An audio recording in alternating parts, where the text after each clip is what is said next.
Salut, c'est Trado, content de vous retrouver pour la mise à jour de l'indice parisien. Alors, je disais sur la fin de séance de lundi que j'allais envisager un signal baissier, même si effectivement il y avait des éléments positifs. Et je vais prendre un petit peu le temps d'éclaircir mon point de vue. Vous savez, on avait des éléments positifs que j'ai mentionnés, hein, qui étaient notamment le fait qu'on a vu un croisement haussier MACD signal lundi, et également des signaux négatifs, hein, au premier rang duquel un sommet en pince et un avalement baissier.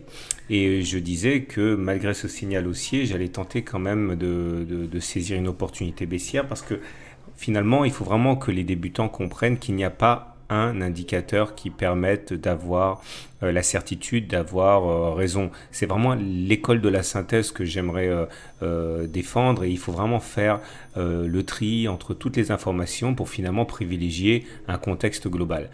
Et effectivement, c'est une bien vilaine séance qu'on a eue aujourd'hui, avec près de 2% perdus en séance, finalement ramené à 1,7%.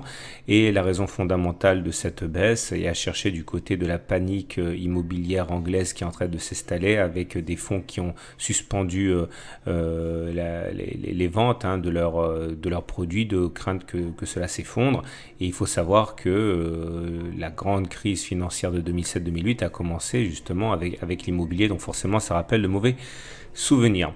En tout cas, on a eu notre gap ici, dont on ne peut pas savoir pour l'instant s'il s'agit d'un gap de rupture. Gap de rupture parce que regardez, ça monte et puis finalement on part dans notre direction, donc gap de rupture de tendance, ou s'il s'agit tout simplement d'un gap commun qui sera anodin et comblé très très vite.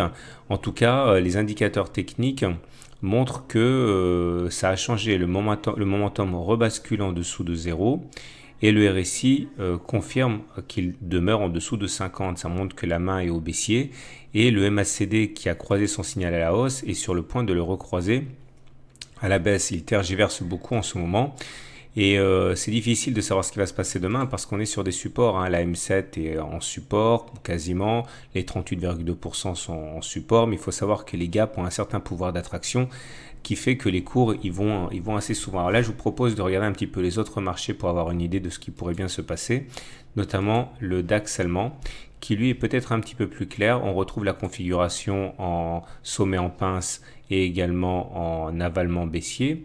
Et là, par contre, on a terminé clairement en dessous de la M7. Et quand on regarde les indicateurs techniques, on est en train d'avoir un non-croisement baissier. Regardez, le MACD a fait mine d'aller croiser son signal, puis il repart vers le bas. C'est généralement un très mauvais signal. Et le momentum est négatif. Et je crains que malgré les velléités de rebond du CAC, eh bien, on soit entraîné par une impulsion baissière sur le DAX qui plomberait en fait tous les marchés. Et là, sur l'Eurostoxx, on est plus comme sur le CAC, avec effectivement, on retrouve notre sommet en pince, et puis notre grosse bougie qui vient s'asseoir sur la M7. Mais les indicateurs techniques, eux, sont également plus dégradés que sur le CAC, puisque le MACD acte son croisement baissier, donc son invalidation de signal haussier de hier.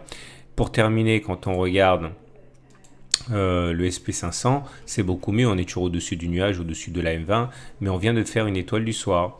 Regardez, bougie verte, autre bougie verte, bougie rouge avec les corps qui ne se chevauchent pas.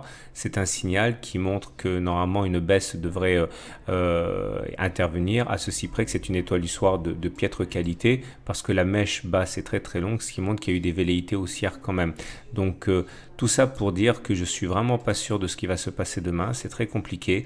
Néanmoins, je considère que on ne va pas réussir à résister au pouvoir d'attraction du gap, et je vais essayer de saisir un signal baissier pour essayer demain ou peut-être après-demain, donc mercredi ou jeudi, de jouer un retour sur le gap. Voilà, je vous souhaite une bonne soirée, de bons trades, et je vous dis à demain pour la mise à jour.